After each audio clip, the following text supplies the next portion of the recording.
We've been going through evolution, and we did time. Then the last thing we discussed was humanoids. Whatever science claims it does know, we don't have a problem with. Whereas an alternative to creation, science doesn't really have. They also do not have a disproof of God.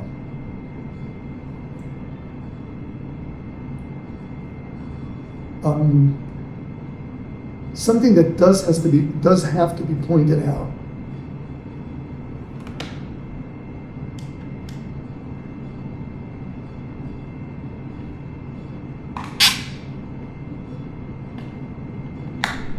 Try talking without it.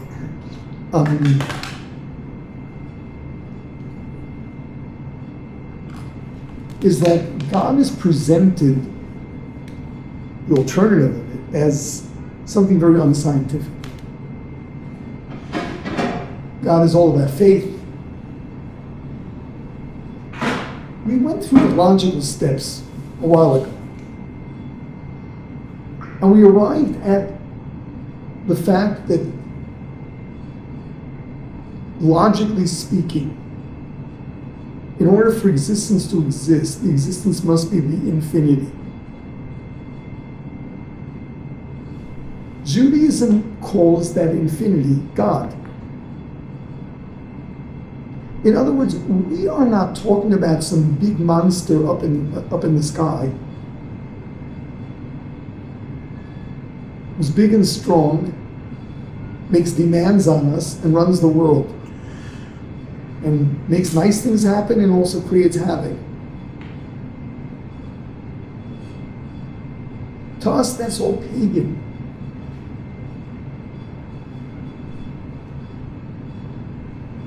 God to the Jew is the infinity.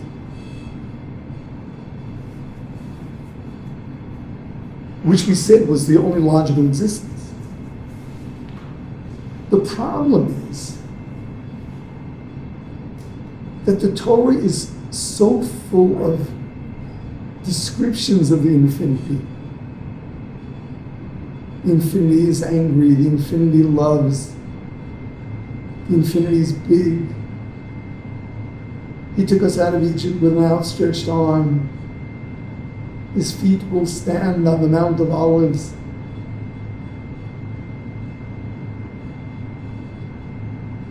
We can't play that game. We can't go and call God the infinity and start attributing to God all kinds of definitions. So Rambam is bothered by that. And Rambam writes, now that we've established that what we call God is the infinity, how is it that the verses attribute to him so much definition, emotion, limbs? Says Rambam, the scriptures speak the language of man.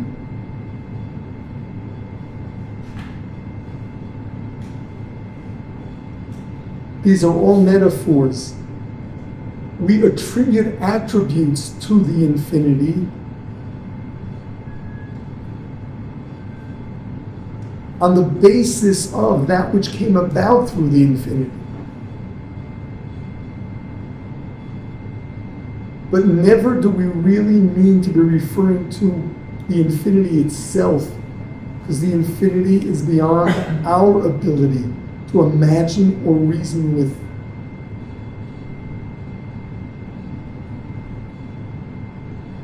Why did he say we attribute attributes to the infinity? Once you give the infinity attributes, you're saying it's finite, it's got definition. Yeah. So why did he say we do it? What we do this as a way of identifying what came about by way of the infinity. What we're describing really is the finite. Could I ask a question on Yeah. that? If the output of the infinite gives these certain personifications, wouldn't that give the infinite wouldn't that?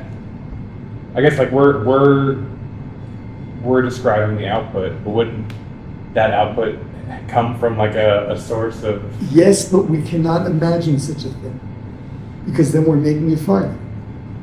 Well, so then how does that be? We don't know. Okay. And Rambam brings the verse where Moshe asks Hashem, show me yourself. Says Rambam, what was he asking? He asked Hashem, I want to be able to understand the infinity the way I understand the finite, the way I see the finite. And Hashem answered, a man cannot possibly understand it and still be alive. That means life is living with finite frames of reference. And so long as we have that, we have no way whatsoever. Moshe asked that question? Yeah, we have no way of relating to the infinity. Can't say that any singular emotion is similar to, like, for example, like maybe we could say that love. Love is what made Hashem create us, or create the finite. But not really, but like there was something, you can't compare one of the emotions. We can't, because then we're limiting the infinity. So, yeah, I would be happy with the answer that love is infinite, or Hashem's love. But it's still a definition. It's love and not hatred. Why did they say that Moshe was like translucent and had to wear a mask and was so bright? It like implies that he was absorbing the or But reflecting. he still was not able to comprehend the infinity. He was talking to the infinite. So would that mean that Moshe maybe full comprehension of everything finite? And the closest you can get to understanding the infinity, the closest. So he was speaking to it, he was interacting with Yeah. You see, if God is something finite, then it's a matter of faith, lore. If God is the infinity, now we're talking science. Science dismisses it as faith, because traditionally when you spoke of God, you were speaking about a finite God. So the truth is, the Jewish God is scientific. There's absolutely no reason why science is justified in writing it off. A, there's no alternative. B, it is so rational. So now that we've established that God is the infinity and it's undeniable, and there really is no alternative to the fact that He created, even though we don't understand how the infinity creates, how the infinity does anything, it's outside of time and space, but it's undeniable.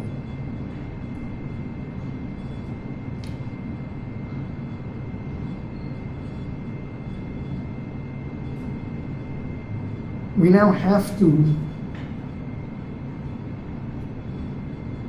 come to terms with the fact that there's a coexistence of the infinity and the finite. Now that you're enlightened, you know that the Jewish God is the infinity.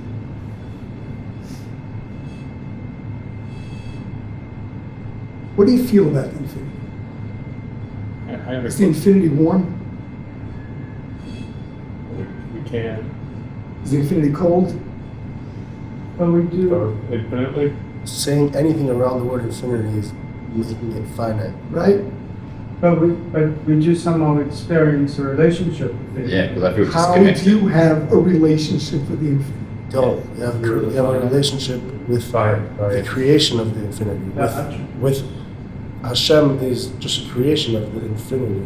It's the name that He created for us to relate to Him. Through the infinite output. The infinite part of our soul. So, Oh, that's good.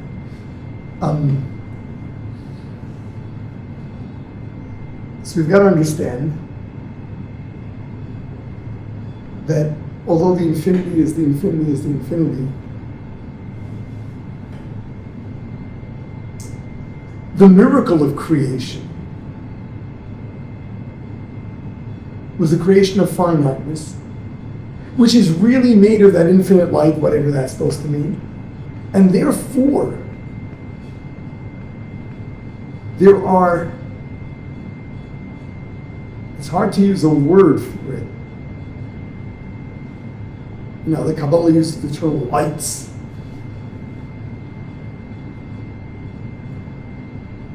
But the finite came from the infinity and is sustained through the infinity. It's part of existence, and existence is the infinity. And miraculously, there's this finiteness that exists within the infinity. But it's made of the infinity stuff, because there's nothing else to be made of. And therefore, there's a presence of the infinity within the finite.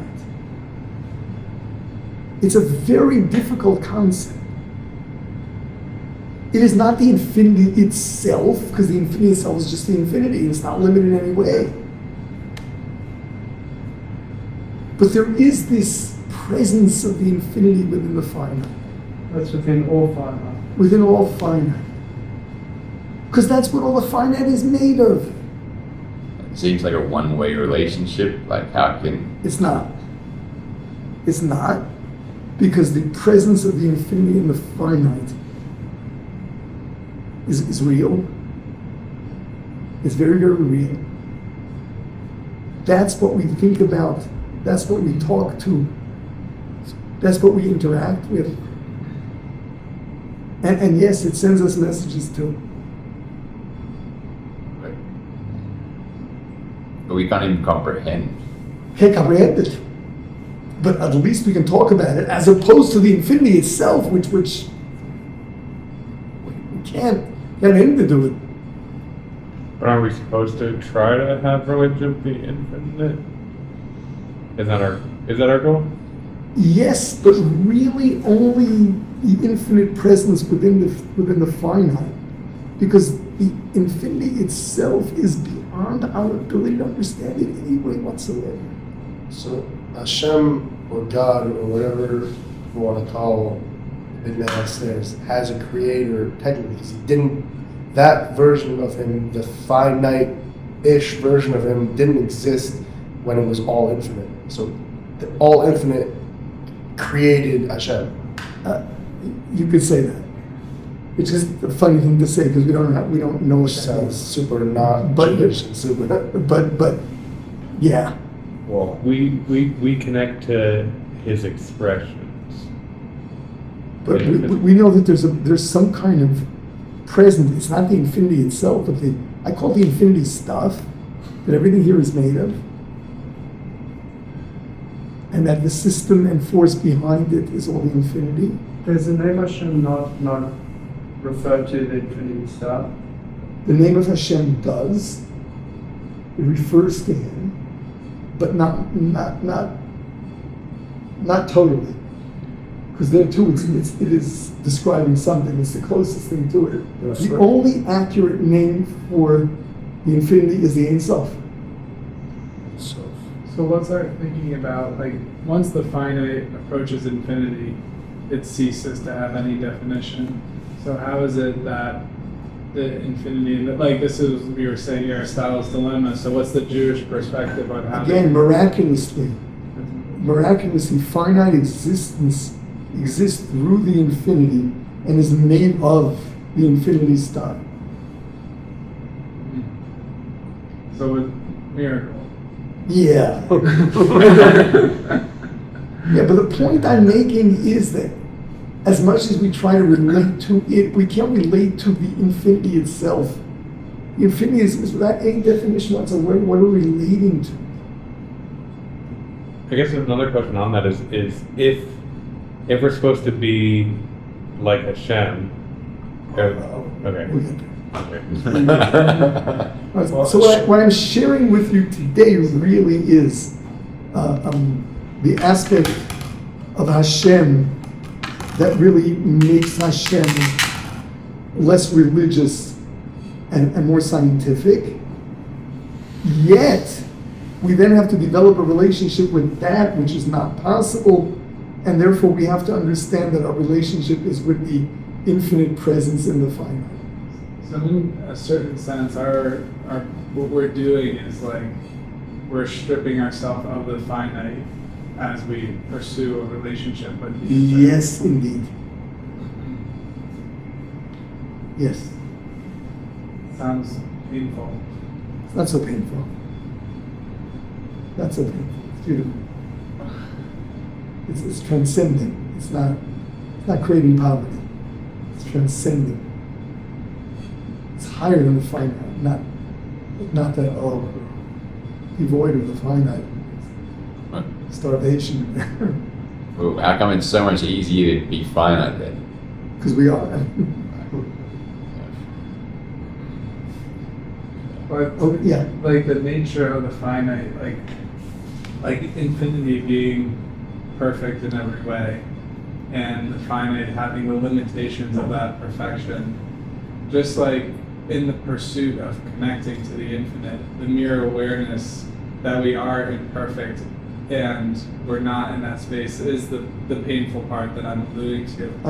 Okay. You know, Okay. and then the mere nature of existing in the world and comprehending our existence in a finite state could be kind of crushing in that we've missed the infinite moment in every moment in that space. But we have to discover the infinity stuff in everything. That's really what life is. So Yeah, we're gonna have to stop here.